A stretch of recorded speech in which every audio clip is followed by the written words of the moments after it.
ሶፎንያስ ጋዜጠኛው ከገዳሙ ወጥቼ ነው የምደውልልህ። መጀመሪያ አንተ ጋር ነው የደወልኩት። ማንንም አላገኘሁም። በፌስቡክ ህዝቡን ይቅርታ ጠይቄያለሁኝ። ከዚህ ቆሻሻ ህይወት እንድወጣ ወደ ትክክለኛ መስመር እንድገባ ምክንያት የሆንከኝ አንተ ነህ። ለ6 ወር ከ16 ቀን ቆይቼ ነው ከገዳም የወጣሁት። የሰው ልጅ በጣም ክፋቱ ደግሞ መርሳት ነው። ምን ያስታውቃል ሰው የዋለበት ሄደው ሲያጡት። ሰላም ብለናል። አዲስ ቀን ሲመጣ በአዲስ ጉዳይ በአዲስ ቪዲዮ ተመልሰናል። ዛሬ እንደተለመደው አነጋጋሪ በሆኑ ሶሻል ሚዲያውን ያናወጡትን ጉዳዮች ሰብሰብ አድርገን ብቅ ብለናል።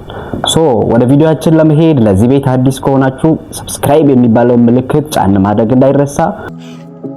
ቦምቦክላ ሌትስ ጎ። እኔ አዶናይ እና ጃኒን መለያየታችሁን ገና አሁን ነው የሰማሁት ማለት ትችላላችሁ። ጠዋት ላይ አይቼ ነበር፣ ግን አውቆ ነው እየፈልፈሉባችሁ ነው እንጂ እነሱ መቼም አይለያዩም ብዬ ነበር። ከዛ አሁን ጓደኛዬ እውነት ነው ስቶሪ ላይ ገብተሽ ማየት ትችላለሽ ብላኝ የአዶናይ የሷም ስቶሪ ላይ ገብቼ ሳይ ተለያዩና በጣም ነው ያዘንኩት። እንደዚህ ያዝኛላ። ምን አገባሽ ነው? ምን አገባሽ ብቻ ሳይሆን ምን አባሽ አገባሽ? ምን አገባሽ? ዶክተር አብይ አህመድ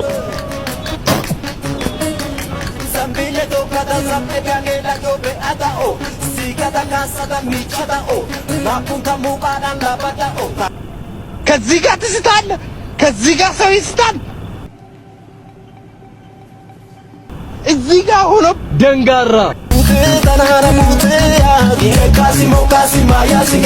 እኔ ምንም ውስጥ የለም።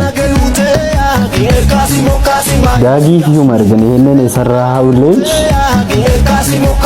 የስራን ሰዎች ለምን ደሃ ሆናችሁ? አያቴ በ60ዎቹ ቦታ ሲታደል እሱ ግን የሚሰራው ስራ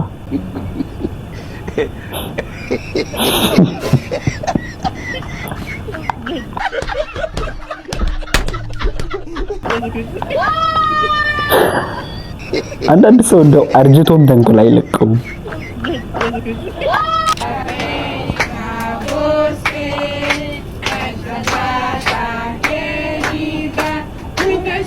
መቶ 6 ዓመት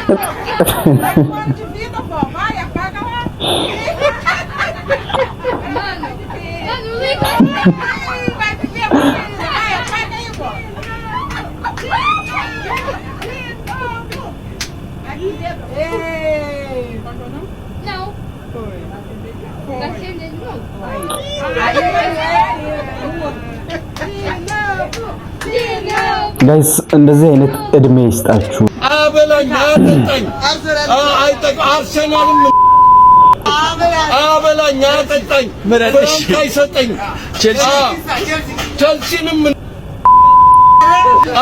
ያኔ አበላኝ አጠጣኝ። ሰሞኑን ባይስ በሱ ዙሪያ የሆነ ቪዲዮ ተለቆ መነጋገሪያ ሆኖ ነበር።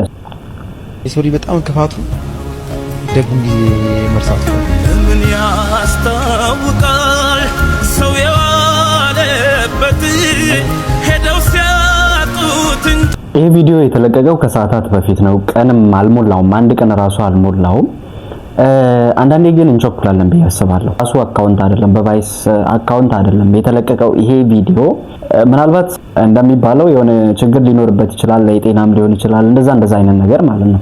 እንደዚህ አይነት ነገር በአጋጣሚ ኖርማልም ሆኖ እያለ ሊገጥመው ይችላል። ነገር ግን እንደዚህ አስቀርጾ የሚያስለቀቅ ችግር ውስጥ ወድቋል ለማለት አያስደፍርም። ለምን ገና ከአንድ ቀን በፊት የለቀቀው ኖርማል ቪዲዮ አለ። ለምሳሌ ያን ቪዲዮ ስታዩት እንዴ ከመቼው ነው አሁን ይሄ ቪዲዮ ተለቆ ይሄ እንደዚህ ሊሆን የሚችለው ብላችሁ እንድትጠይቁ ነው የሚያደርጋችሁ። እና አንዳንዴ ፕራይቬሲ የሚባል ነገርም አለ። ከአንድ ቀን በፊት የለቀቀው ቪዲዮ ደግሞ ላሳያችሁ እስቲ ኖርማሉ ማለት ነው። ባላገባው ገብቶ ሰው ይገባሉ። እኔ ስሜን እንጂ ስሜት የማን ያውቃል ያለ አርሰናል ዋንጫ በላ ስለዚህ ኖርማል ሁኔታ ውስጥ ሆኖ እንደዚህ አይነት ቪዲዮ ገና ከአንድ ቀን ከምናምን ሰዓታት ውስጥ ነው የለቀቀው። ከመቼውኑ በአንዴ አንስተው እንደዛ ቀርጸው በራሳቸው አካውንት ደግሞ እንትን ማለታቸው ትክክለኛ ነገር አይመስለኝም። ብዙ ራሳችሁን ሐሳብ ከታች መስጠት ትችላላችሁ። እስቲ ወደ ቀጣዩ አጀንዳችን ልውሰዳችሁ። ይሰማል? አዎ ሶፎንያስ ጋዜጠኛው ከገዳም ወጥቼ ነው የምደውልልህ። መጀመሪያ አንተ ጋር ነው የደወልኩት። ማንንም አላገኘሁም። በፌስቡክ ህዝቡን ይቅርታ ጠይቄ በጋዜጠኛው ሶፎንያስ ጉዳይ አሁንም የሚያሳዝን ነገር ነው ያለው። እግዚአብሔርን ነው የምልህ፣ መድኃኒዓለምን ነው የምልህ። እየሰማኸኝ ነው አይደል? አዎ እየሰማሁህ ነው። መድኃኒዓለም በሚያውቀው እኔ አልከፋኝም።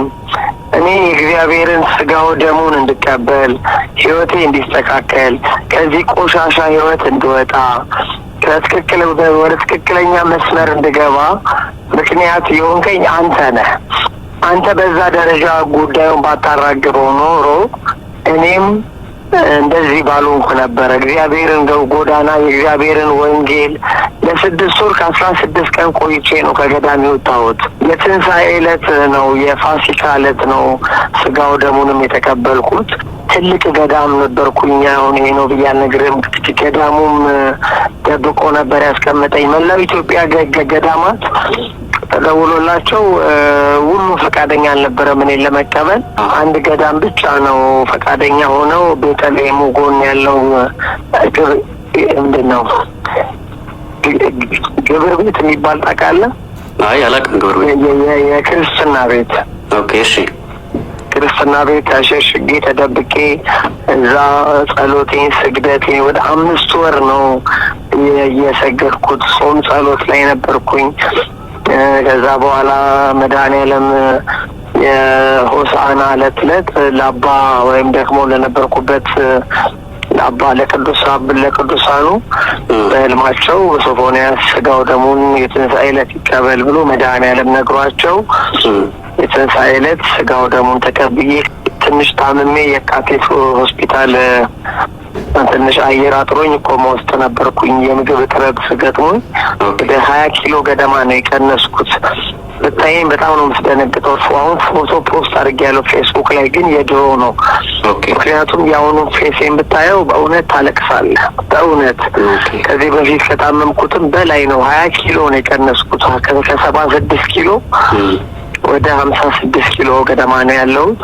ከገዳም እንደተመለሰ እንደዚህ አይነት መረጃን አጋርቶ ነበረ። ነገር ግን ደግሞ ከዛም በኋላ ያለው ነገር ጥሩ ነገር እንዳልሆነና ኢቭን እናቱም በሱ ምክንያት ከቤት እንደወጣች፣ ምክንያቱም እሱ በሕክምና የተረጋገጠ ዲስኦርደር እንዳለበትና አሁን ላይ ደግሞ የአእምሮ ህሙማን መርጃ ማዕከል ውስጥ ገብቶ እንደሚገኝ ኤኒዌይስ ጋድ ብለስ ሂም። በዚህ ዙሪያ የተሰማችሁን ነገር እናንተ በነፃነት ከታች ማስቀመጥ ትችላላችሁ። እኔ ግን ሐሳቤን እዚሁ ጋር አጠናቅቄያለሁ። በሚቀጥለው አዲስ ጉዳይ ደግሞ እስከምንገናኝ ድረስ መልካም ቆይታ ተመኘው። ሰላም ለሀገራችን።